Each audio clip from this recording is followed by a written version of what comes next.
बादाम, कल शाम तुम्हें फांसी दी जाएगी। कोई आखिरी ख्वाहिश है तो बताओ। मुझे बस एक दफा काजू से मिलना है। ठीक है, मैं कोशिश करता हूँ, तुम तैयार रहो। कल हम तुम्हें काजू के पास ले जाएंगे।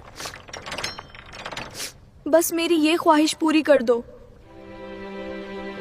बदम, तुम कब आओगे? मैं अभी भी तुम्हारा इंतजार कर रही हूँ। मैं तुम्हें बहुत याद करती हूँ। तुम्हारे बगैर बहुत। या अल्लाह, मुझे मेरे महबूब से मिला दे। मैं उसे बहुत याद करती हूँ।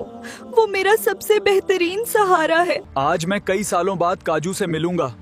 बस एक दफा इसे देख लूं, फिर अगर कुछ भी हो जाए मुझे कोई परवाह नहीं। बादाम, तुम्हारा घर आ गया है, अंदर जाओ। इससे मिलकर वापस आ जाना, हम यहीं तुम्हारा इंतजार करेंगे। शुक्रिया शुक्रिया ऑफिसर। डरो मत, सब ठीक हो जाएगा। देखो, मैं तुमसे मिलने आ गया। मुझे पता था कि तुम जरूर आओगे। अब मैं तुम्हें कहीं जाने नहीं दूंगी। बादम मेरी जान, अब तुम मेरे पास रहोगे। अब तुम्हें कहीं जाने नहीं दूंगी। आज मुझे वापस जाना होगा।